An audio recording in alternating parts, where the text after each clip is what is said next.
নেতা হিসেবে আমরা দেখতে চাই গোলাম পরোয়ার সাহেবকে। তার মতো নেতা যদি একবার সামনে দাঁড়িয়ে যায়, কোরআন তেলাওয়াত করে শুরু করবে বিচার, বিশ্বাস করেন খুলনার মানুষের ভাগ্য খুলে যাবে, খুলনার মানুষের কপাল খুলে যাবে, খুলনা থেকে সমস্ত দুর্নীতি, অন্যায়, অপরাধ সব অন্ধকার দূর হয়ে যাবে। একবার যদি ডাক এসে যায়, আবু সাইদ, মুগ্ধ, রুবেল, ফয়সাল যেমন জীবন দিয়েছে, মুসলমান একবার যদি গোলাম পরোয়ার সাহেবের ডাক এসে যায়, মামুনুল হকের ডাক এসে যায়, ডক্টর শফিকুর রহমানের ডাক যদি এসে যায়, আপনারা কোরআন প্রতিষ্ঠার আন্দোলনে মাঠে নামার জন্য আপনারা কি প্রস্তুত আছেন? কোরআন প্রতিষ্ঠা করার জন্য যদি রক্ত দিতে হয় রক্ত দিতে রাজি আছি, যদি জীবন দিতে হয় জীবন দিতে রাজি আছি, যদি ফাঁসির মঞ্চে ঝুলতে হয় ফাঁসির মঞ্চে ঝুলতে প্রস্তুত আছি, যদি স্ত্রীকে বিধবা করতে হয় স্ত্রীকে বিধবা করতে রাজি আছি, যদি সন্তানকে এতিম বানাতে হয় সন্তানকে এতিম বানাতে রাজি আছি। কোন স্বৈরাচারের কাছে, কোন দালালের কাছে মাথা নত করব না। আগামীর বাংলাদেশ যদি কোরআনের বাংলাদেশ গড়তে হয়, সুযোগ তো সবাইকে দিয়েছেন।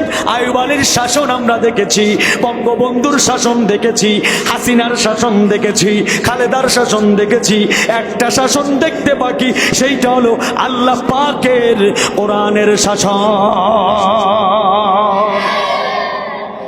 একটু আগায় আসতে হবে, পিছনে ভাইরা বসতে পারছেন না, কষ্ট নেবেন না তো।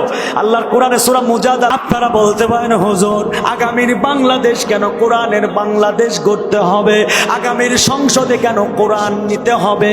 ও বন্ধু, বাংলার সংসদে যদি একবার কোরআনের আইন পাশ হয়ে যায়, সারা রাত ওয়াজ করা লাগবে না, সারা রাত নামাজের ওয়াজ করা লাগবে না, সারা রাত পর্দার ওয়াজ করা লাগবে না, সারা রাত দান সৎকার জন্য ওয়াজ করা লাগবে না, শুধু আইন পাশ হয়ে যাবে, যেই ব্যক্তি নামাজ না পড়বে 5 টাকা জরিমানা।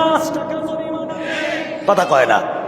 যে মহিলারা পর্দা করবে না একদিনের জন্য জেল হয়ে যাবে,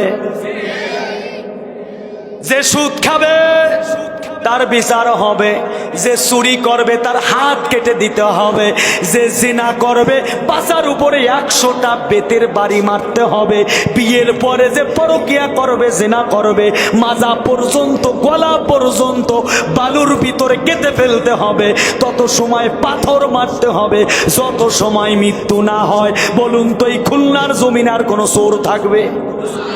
আর কোন চোর থাকবে?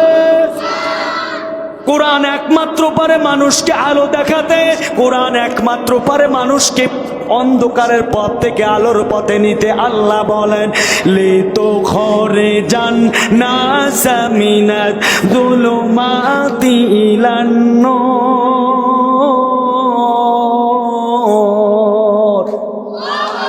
আল্লাহ বলেন, আমি এই কোরআনকে শুধুমাত্র কেবলমাত্র খতম পড়ার জন্য নাজিল করি নাই, আমি কোরআনকে শুধুমাত্র কেবলমাত্র তাবিজ দেওয়ার জন্য নাজিল করি নাই, আমি এই কোরআনকে নাজিল করেছি পথহারা, পথ ভোলা মানুষগুলোকে জাহান্নামের পথ থেকে জান্নাতের পথে, সিরাতাল মুস্তাকিমের পথে পরিচালিত করার জন্য আমি আল্লাহ আমার নবীর উপরে জাহিলিয়াতের যুগে এই কোরআন নাজিল করেছি। যেই জাহিলিয়াতের যুগটা ছিল এত খারাপ, সেই যুগে চুরি, ডাকাতি, জিনা, বেবিচারি, অন্যায়, অপরাধ, খুন, গুম, দুর্নীতি, এমন কোনো খারাপ কাজ নাই যা ওই জাহিলিয়াতের যুগে ছিল না। ওই জাহিলিয়াতের মানুষ এত খারাপ ছিল, নিজের মায়ের সঙ্গে জিনা করাকেও তারা অপরাধ মনে করতো না।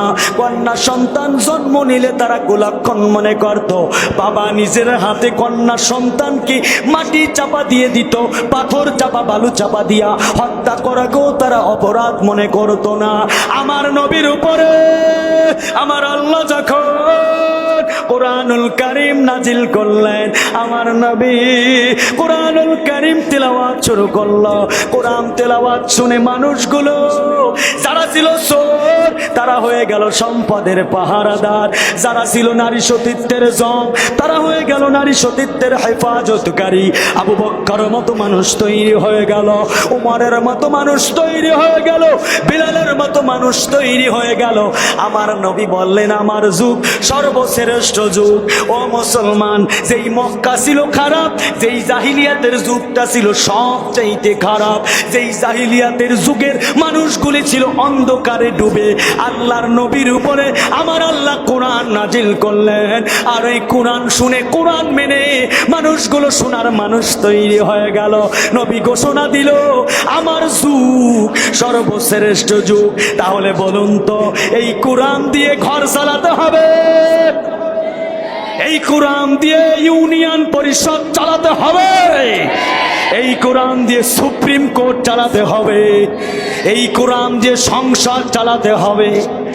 আমরা আর ওই মমতাজের মতো নর্তকী মার্কা বিনা ভোটে জিতে যাওয়া ওই রকম নেতা আমরা আর বাংলার সংসদে দেখতে চাই না।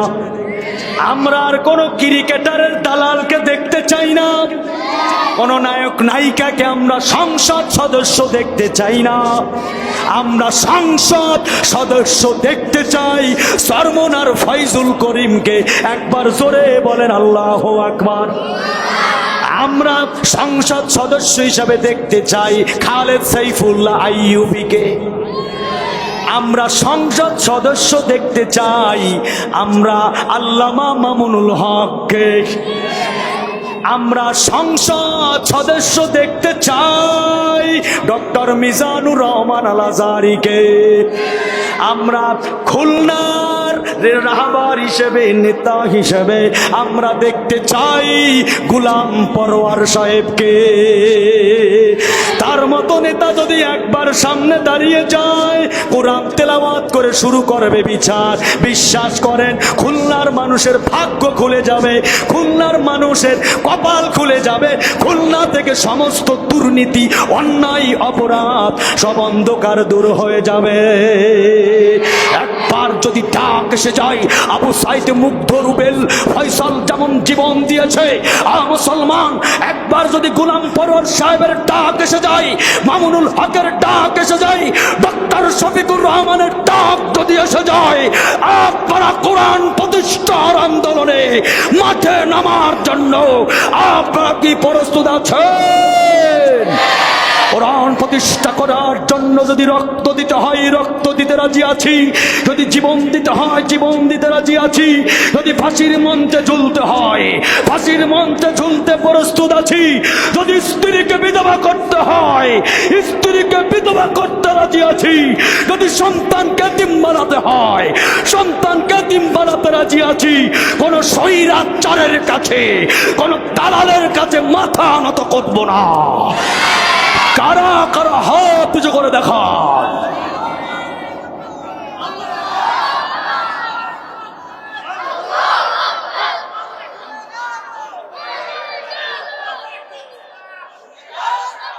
আমার ভাইরা লক্ষ্য করেন, আসেন বেশি সময় কথা বলবো না, অল্প সময় কথা বলবো।